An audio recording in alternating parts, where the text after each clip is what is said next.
Well, good morning, Louis. Good How morning, are you? Jack. I'm wonderful. It's good to be with you again. It's hard to believe that summer is here. It is, yeah. This is, it was a month ago we had our first Tango Nano informal interview on the topic of what you see the COVID quarantine doing to the nonprofit sector. And you gave a great explanation of that. And that video is available on the Nano channel and on the Tango channels.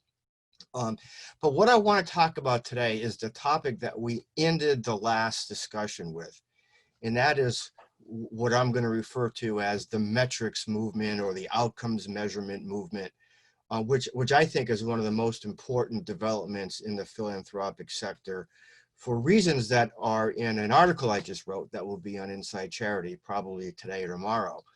Um, but let me just introduce what the outcomes movement is with a simple example. And then I'm going to ask you a few questions about the way you advise your nonprofit clients to deal with it. The example I use in the article I wrote is you take hypothetical nonprofit A, which treats addiction.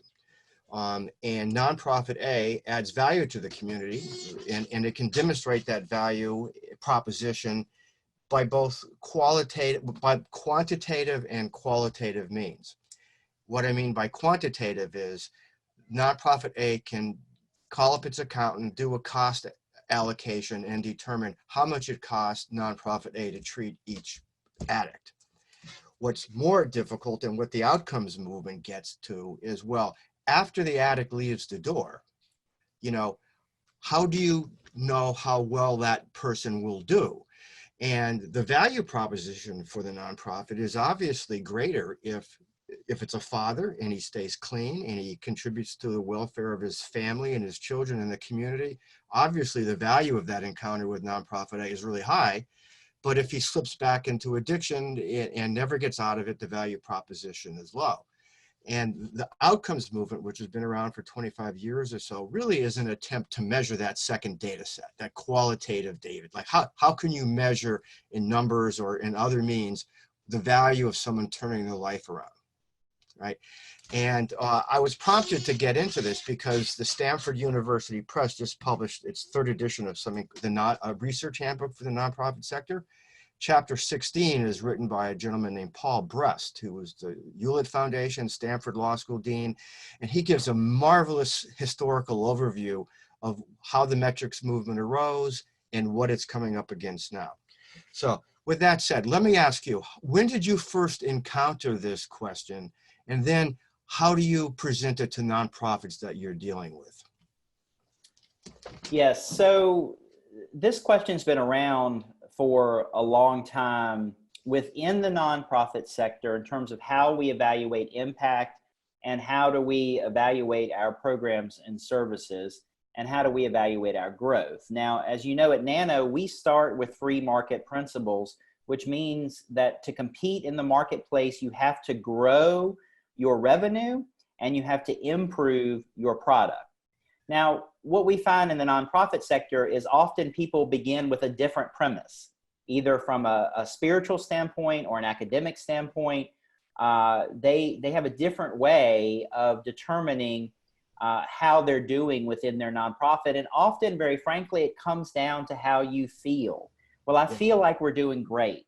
I have some good stories. We feel good about the work that we're doing. And I'm not saying that those feelings don't have validity, but I am saying that if you're going to grow your impact and your revenue over the long term, it is not about your feelings. It is about, as you say, the qualitative and quantitative study that we do on an organization's programs and services. So the first issue is we have to take a look at the number of people that we're serving and the ways in which we're serving them. Okay. And so that gets at the quantitative and the qualitative. So it's not simply about, well, we gave 10,000 backpacks to school children last month. That's wonderful. You touched 10,000 school children. That's a very shallow impact with backpacks. How deeply did you impact that population? So if you say, well, we distributed 10,000 backpacks, but we also mentored 1,000 of these children, and we're going to track over a period of time how they do in school as a result of their mentoring. Now we're starting to get at real metrics tracking for evaluating impact. Now I need to let you know that staff members will often resist evaluation. Yes. Oh, yeah. Yeah. And that's on both sides of the equation. So program staff people will resist evaluation because it makes clear how their performance is tracking relative to a data set. But also on the fundraising side, development staff people will often resist tracking metrics because, again, it makes clear and lays bare how they're doing in terms of their performance. So as we mentioned, it starts at the top with the executive director or the CEO saying, we have to evaluate and track our revenue projections and our impact projections. Then, then they need to get the board to understand how important this is as well. And it can be a culture shift that is significant within organizations. Yeah, well, you know, it's interesting because Paul Brest, for whom I have a lot of admiration after reading his work, talks about the fact that historically, the nonprofit sector didn't even worry about these things. He talks about when he joined the Hewlett Foundation in 2002, there was just nothing there, and evaluation was basically a process of reviewing the dialogue that the funder had with the board of directors or the staff of the organization without touching this. And he raises the point that I think is irrefutable, and that is efficiency and effectiveness are principles hardwired into the human project, the way I look at it. And we got to find a way to fit it into the sector to the extent we can. You know, to use the example you just gave of the school children, you know, it seems to me that it would be relatively easy and not that costly to watch how the children do for the next 3 or 4 years. And even if you track them for 3 or 4 years and see that they got the middle school with better grades, that's something. I mean, you're not tracking them for the rest of their life, but at least making a good faith attempt to have some indication of the direction in which the people are heading after you've provided services to them. Yeah, the challenge though is that is going to require an additional staff person within the organization. And money. You're going and money, right? There you go. Right. So oftentimes people resist tracking impact because they understand how much time it's going to take. If you're going to follow, let's just say you're going to follow 100 kids over the course of the school year, and you're going to track their attendance, their grades, you're going to be in conversation with their teachers and their caregivers, that is going to take a full-time staff position. Correct. Now, so the program people will resist it because they're going to say, well, you're not going to hire an extra staff person. You're going to just make me work another 20 hours a week, and I'm already working 50 hours a week, so I don't know how we're going to do this. Correct. And then the leadership may resist it because they're going to say, well, where are we going to get the money to fund this project? So this is where, again, fundraising comes in as being so key because donors understand the necessity of tracking impact.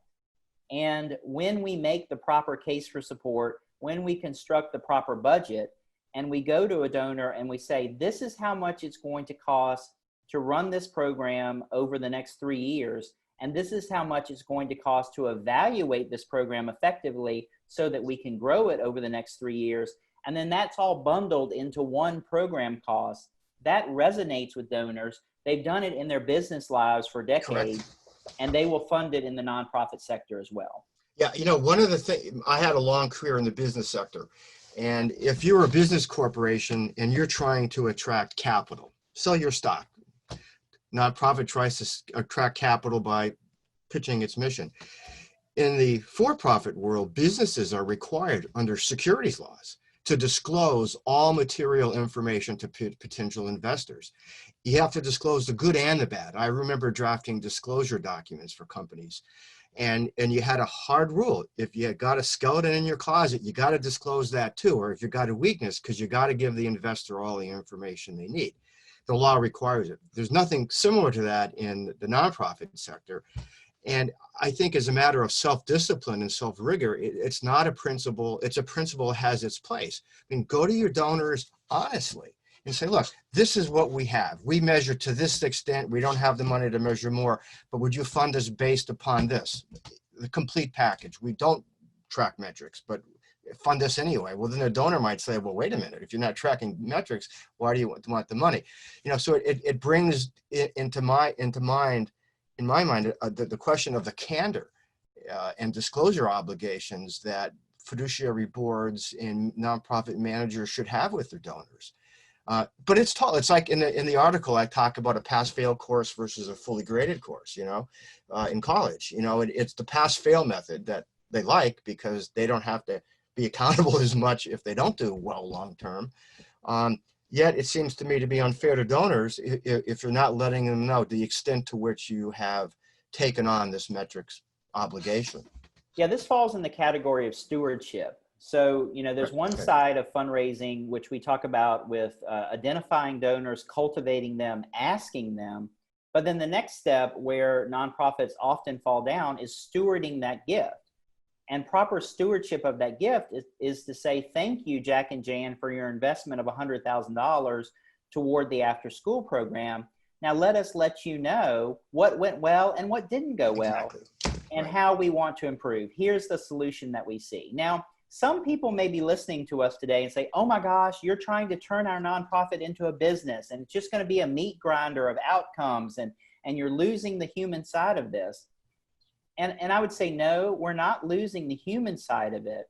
We're just trying to build greater accountability into the system so that we can change and save more lives. And a great example of this in the corporate sector is Chick-fil-A. Yeah. You know, Chick-fil-A runs its business. They understand their numbers, but they also understand how to train their employees to work with a smile on their face and how to create a customer experience. And they're even starting to use this in their marketing. I don't know if you've seen some of their commercials where they have a Chick-fil-A employee on the couch with one of the customers with whom they've formed a relationship and served over a period of months or years. That's the qualitative side of this. That's the heart of this. So absolutely, we want nonprofits to continue to tell the stories of the people they're serving and to impact people deeply. But in order to be around for decades as a nonprofit, we have to evaluate our impact and grow our revenue. Yeah, no, I'll never forget one example, a bad case and probably atypical, being solicited by a nonprofit hard in December of one year with the usual appeals to compassion and need. And I get all that, you know, but then the organization folded in February. Completely folded. And I remember thinking to myself, it was a fraud. I mean, they were just out there trying to get money in the door to keep their paychecks going or whatever, but they knew that they had to know in December that they were going to fail in February. And to me, that was a massive example of not disclosing things. And I would also think, you know, your organization is looking for the big gifts, a major gift ramp up your whole program. The kind of people you're approaching for that are going to understand this, right? I would think they would appreciate the candor and avoid any feeling that the wool is being pulled over their eyes. You know, this is what we're trying to do. We need money to hire evaluators. It'll make the program better. Will you fund this? Yeah, absolutely. And, you know, it is about both sides of the equation, the charts and the graphs that show your impact, but also the stories. And that is something that many organizations are starting to produce in the form of an annual report. Now, we would prefer to use the term impact report, but this can be, and it doesn't have to be expensive to produce, but this can be a 6 to 8 to 12 page document that outlines some of these stories and the charts and the graphs and then projects the path forward for the organization. And whether you're a $100 donor or a $100,000 donor, this is information that's going to be valuable to you.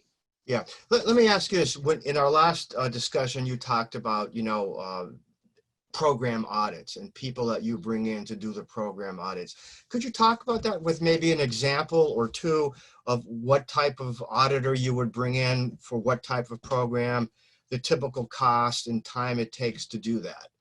Sure. So let's say that you are an organization serving children within your community, and you want to improve health and wellness within a specific population.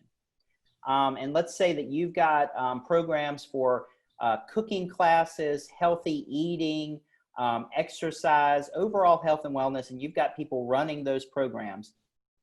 It makes sense then for between $5,000 to $10,000 to hire either a university professor or a social worker or a nurse who understands your programs to come in and evaluate your work. And this is going to involve interviewing the staff, interviewing the children, interviewing the parents, taking a look at the numbers and the programs. And this person will provide then an independent program audit that helps us then assess what is working well and what needs to be improved.